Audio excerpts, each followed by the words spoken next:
As usual, I'm trying to help you be faster in Reaper. And today I will be sharing a couple of my custom scripts that I've been doing that are only intended to increase your workflow. If you run into any issue whatsoever, might need a script to be installed beforehand, just let me know in the comments and I'll type down whatever you're missing. There's no music example for today. Straight from Mexico City, my name is Juanchis, and let's just get into it. Now I can do some really fast things that I've been working on for a while. So one of the shortcuts that I've been using a lot is I can only press Z on my keyboard, and I will zoom completely into my media item, and I will go back using X. That sends me to the action restore previous zoom level. And remember that you can build any custom action that you want on your own by looking for the actions, testing them one by one.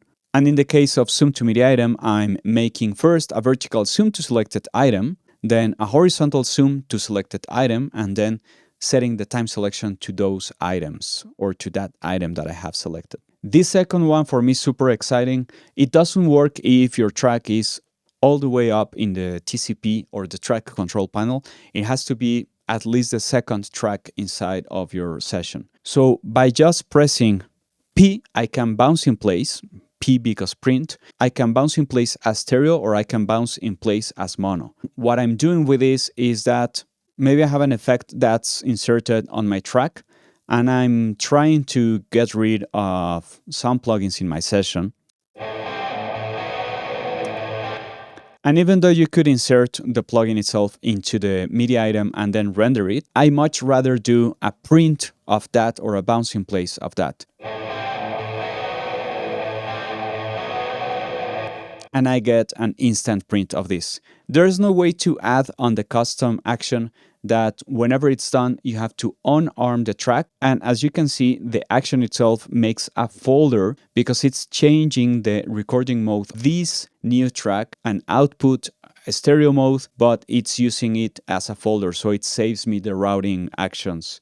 Now I can only unarm the new track where I recorded, printed my audio, and cycle my folder state. That way, now I can just hide this track and bypass the effects without having to have all of these plugins hogging my memory and my CPU. In my case, I have a shortcut for hiding a selected track and it's Option H. So now I have this new track with my printed audio. Let's suppose for a moment that you want to print this as mono. I have a variation of that same action with Shift.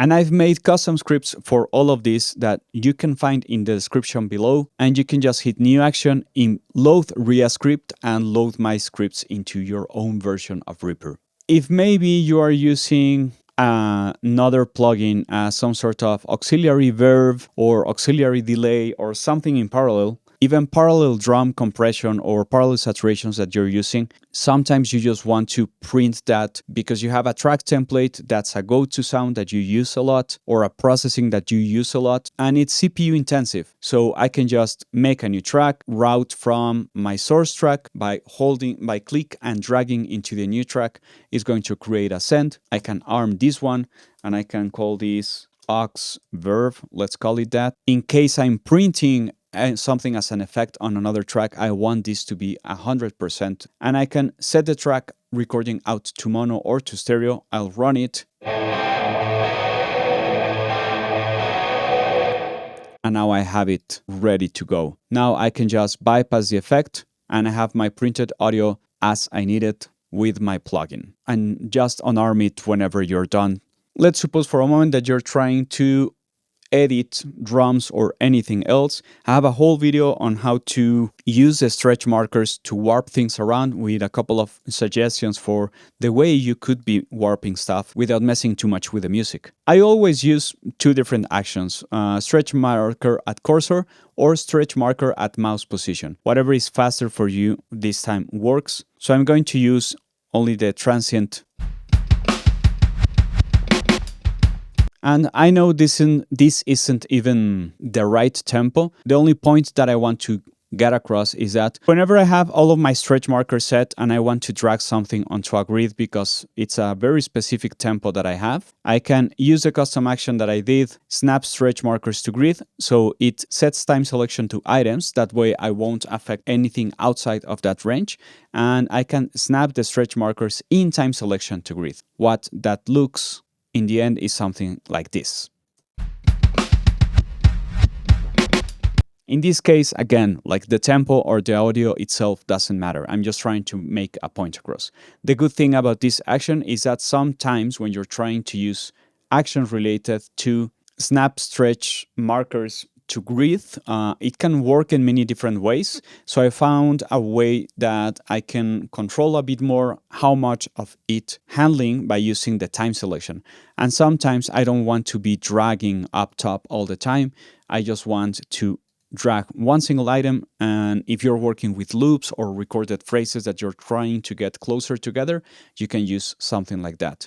And the last action that I could share with you that I think is really, really fun is I have a couple of shortcuts so I can mess around with my automation envelopes and have some crazy figures done really fast. So as you can see, I have some custom actions that are doing the envelope to minimum, envelope minimum to 0, or ramping either in different directions. For these ones to work properly, I'm almost certain that you have to install all of this. So search on the RIA pack for add envelope points at time selection and just install all of them by xrame, and they shouldn't get in the way of the ones that you're loading that I shared. And you can do some really faster envelope editing whenever needed. Last week, I also uploaded a video on how to start planning out a production using only a song that probably you received with nothing but a vocal and a guitar, and using a lot of stuff that we have only on Reaper to start planning out every single thing. I will link that video in the description, and that also gets along really well with the video that I did 1 year ago of how to start your music template, how to make your own template on making music, and I share one of my templates for making music. If you like these kind of videos, be sure to comment, like, subscribe, hit the notification bell, and if you like the content you just saw, be sure to go down to the Buy Me a Coffee link, and I really appreciate all of your support. Straight from Mexico City, my name is Juanchis, and thanks for listening.